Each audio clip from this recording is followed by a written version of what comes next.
What many people don't realize is that the Iliad runs to hundreds of thousands of words, yet focuses on only a few short weeks. In the 10th year of the Trojan War, the 9 years before that, the poem skips over, with almost brutal silence. 10 years in, the Greeks still had not taken Troy, and they themselves were nearing collapse. On the surface, the coalition still looked mighty, but deep inside, cracks had already begun to show. This army was not the regular force of a unified state, but a temporary alliance of Greek kings, nobles, and heroes, gathered for a single purpose. And this great epic begins with the wrath of Achilles. Achilles was the strongest warrior in the Greek camp, and his rage would unleash disaster. Countless heroes would die, their bodies left to dogs and carrion birds. And it all began with Agamemnon, commander of the Greek army. He had seized the daughter of Apollo's priest Croesus. The old priest had no choice but to bring gold and gifts to the Greek camp and try to ransom his daughter back. By all rights, he was an old man, a priest of the god, and he had brought a ransom besides. This should have been settled peaceably. Agamemnon refused outright. He did so before everyone else, and humiliated the old priest outright, ordering him to leave at once and never come back. Humiliated and desperate, the old priest turned toward the sea and prayed to Apollo. Apollo heard him and flared with anger. The Greeks had shown shocking disrespect. Apollo took up his silver bow and came down from Olympus, loosing arrow after arrow into the Greek camp. First, the livestock began to die in droves. Then the soldiers fell one after another. The whole camp was engulfed by plague. Agamemnon would not return the girl, and now Apollo was standing up for his own, so the whole Greek army paid the price. The plague raged on for a full 10 days, and at last the Greeks could bear no more. Achilles stepped forward, gathered the commanders and soldiers, and asked them plainly, "We cannot go on dying like this. We must find out why Apollo is so furious." So, he summoned Calchas, the army's seer. Calchas hesitated, because he knew that once the truth was spoken, Agamemnon would surely be offended. But with Achilles backing him, he finally spoke. He said the problem was not with the sacrifices, nor had the army shown too little piety. Agamemnon had offended Apollo. He had taken Chrysa's daughter, and when the priest came with a ransom, he not only refused, he publicly humiliated him. That was why Apollo had sent plague upon the whole army. The moment those words were spoken, the atmosphere exploded. Agamemnon felt publicly shamed, and Achilles grew angrier with every word. The two men began quarreling on the spot. Achilles was so furious he nearly drew his sword. As the plague ground the army down, Achilles, the camp's greatest warrior, stepped forward. Before the whole assembly, he challenged Agamemnon, forcing him to choose the common good and surrender the priest's daughter. With Achilles pressing him at every turn, Agamemnon felt that his authority had been gravely challenged. To save face, he made a mad decision in revenge. He agreed to return the girl, but on one condition. He would openly seize Achilles' own war prize, the captive woman Briseis. It was a humiliating blow, a slap across the face of the army's mightiest man. Achilles was beside himself with rage. In his eyes, he was the bravest warrior in the Greek army, a man who had risked his life for this war, only to be publicly insulted by Agamemnon and stripped even of the prize that was rightfully his. Achilles withdrew from the fighting entirely. He would not take the field, nor concern himself with anything in camp. Each day he sat alone, beside the black ships drawn up by the sea, staring blankly at the endless water. The more he thought about it, the more wronged he felt, and the angrier he grew, until at last he called upon his mother, Thetis, goddess of the sea. When Thetis heard what Agamemnon had insulted her son, she went to Olympus and asked Zeus to restore Achilles' honor. Zeus was silent for a long time, but he agreed in the end. That nod looked like a simple promise, yet it would decide the fate of countless lives. The real storm had only just begun. That night all the gods went to sleep, all except Zeus. He lay awake thinking about how to fulfill his promise to Thetis and restore Achilles to the honor he deserved. At last he found one. If Achilles had been humiliated, then let the whole Greek army pay the price. Let them understand what it meant to lose Achilles. That was when Zeus set his plan in motion. He sent a false dream to Agamemnon's tent. In the dream it took the form of an elder commander and told Agamemnon, that the time had come to take Troy, and that the gods would grant the Greeks victory. Agamemnon believed it completely. He did not know that this was not a divine promise of victory, but a trap Zeus had laid to reshape the war. Early the next morning, Agamemnon summoned all the leaders of the Greek army. He told them what had happened in the dream, and said that Zeus had spoken. Now was the time to take Troy. Everyone should be ready to march at once. As word spread, the whole camp erupted. Agamemnon, though, had another plan, hidden in his own mind. First, he wanted to test the soldiers' morale. So at the assembly he said, quite deliberately, "We have fought for so many years, and still not taken Troy. Perhaps we should simply go home." Just as he expected, the leaders should have risen at once and objected. "No, we cannot leave." That would have proved the army's spirit remained intact. Instead, Agamemnon badly misjudged the troops. The common soldiers heard they could go home, and were overjoyed. They had been camped outside Troy for nearly 10 years.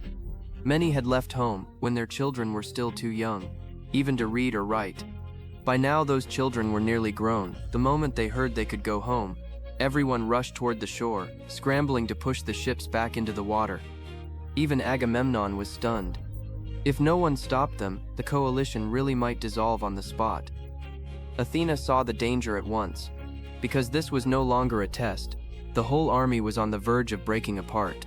So she went straight to Odysseus and told him to stop them.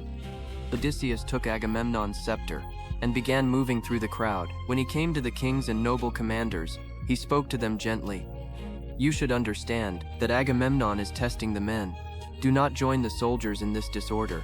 Go back and restore order at once." These leaders understood politics better than most and could grasp what their commander intended. So they were quickly persuaded. Agamemnon began restoring order to the army. Each tribe and each division formed up in ranks and prepared for the battle to come. Sea winds swept across the beach. Tens of thousands of soldiers lined the shore. Outwardly, the army had recovered its order, but no one knew that the true force behind all this was not Agamemnon, but Zeus enthroned high on Olympus. From the moment he sent that dream, Zeus's plan had already begun. He meant to drive the Greeks step by step into disaster, so that through defeat and suffering, they would understand how vital Achilles was, and everything that followed would move in that direction. By now, the Greek army had already begun advancing toward Troy. At that point, Zeus sent Iris, divine messenger of the gods. Iris was the herald of Olympus, the rainbow goddess, swift beyond measure, whose task was to carry the will of the gods to mortals.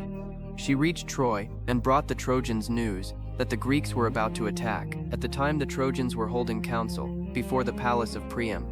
Priam was Troy's aged king, but the man who truly directed the fighting was his son Hector. Hector was Troy's greatest warrior and the city's surest defender. Soon the Trojans and their allies arrayed themselves outside the city, with Hector of the Shining Helm as their commander. He led the brave Trojan soldiers out to meet the Greeks. Then, Paris stepped out from the Trojan ranks. He was the direct spark of this war. At first, Paris looked confident, draped in a leopard skin, with bow and spear in hand, standing between the armies to challenge the Greek champions. The moment he saw Menelaus, splendid and formidable, he shrank back into the Trojan line. Hector saw Paris falter. He could not hold back his anger. Paris had caused this war, yet at the crucial moment he dared not step forward. He shamed not only himself, but all of Troy with him. After his brother's harsh rebuke, Paris did not argue much. He admitted that Hector was right, but then proposed a solution. Since this war had begun because of him and Helen, let him fight Menelaus in single combat. Whoever won would take Helen, and the war would end there. Hector heard this and thought it a reasonable way to settle the matter, so he went straight out between the armies, signaled for a truce, and conveyed Paris's proposal to the Greeks. Menelaus quickly accepted the challenge. Hearing this arrangement, both Trojans and Greeks breathed easier. Each side hoped that this long war might finally end. The soldiers dismounted, laid down their weapons, and set their shields and spears upon the ground, leaving open space between the armies for the duel. Priam, king of Troy, came as witness, and Helen climbed the walls to watch from afar. When Agamemnon and Odysseus saw the old king arrive, they rose to receive him. Both sides then offered sacrifice and swore oaths. The terms were clear. If Paris won, Helen would remain in Troy, and the Greeks would withdraw. If Menelaus won, Helen must return to Greece, and the Trojans would have to pay compensation. Sheep were slaughtered for sacrifice, and the gods were called upon to witness and punish whoever broke the oath. Zeus knew perfectly well that he had no intention of letting the war end here. Once the oaths were sworn, Priam could not bear to watch his son fight Menelaus. So he mounted his chariot and returned to Troy. In the open ground between the armies, the duel was about to begin. Paris struck first, but Menelaus easily turned the blow aside. Menelaus struck back and nearly killed Paris, almost dragging him back to the Greek lines by the helmet. Just as Paris was about to be strangled by the strap beneath his helmet, Aphrodite intervened. She was the goddess who protected Paris. Aphrodite wrapped him in a cloud and whisked him from the battlefield back to his bedchamber in Troy. Menelaus suddenly felt the weight vanish from his hand. He turned back and could not find Paris anywhere. But by then the outcome was clear. Menelaus had completely dominated the fight. According to the oath just sworn, the Trojans should have returned Helen and her treasures and paid compensation as well. Still, do not forget, Zeus had no intention of ending the war. This duel was only the overture to a far greater drama. Zeus deliberately provoked Hera with a taunting tone. He said that Menelaus had Hera and Athena protecting him, while Paris had been rescued by Aphrodite. Since Menelaus had plainly won, why not let the armies stand down, send Helen back to Menelaus, and allow Troy to remain standing? Hera was instantly displeased. Ever since the judgment of the Golden Apple, she had wanted to see Troy destroyed. To her, Paris's offense and Troy's fate could not simply be brushed aside by a single duel. Zeus's provocation worked perfectly. Hera proposed a plan: send Athena down to the battlefield and lure the Trojans into breaking the oath first. This is only the beginning. In the next chapter, the oath is broken. The gods step in, and the war descends into chaos. Subscribe if you want to follow the story.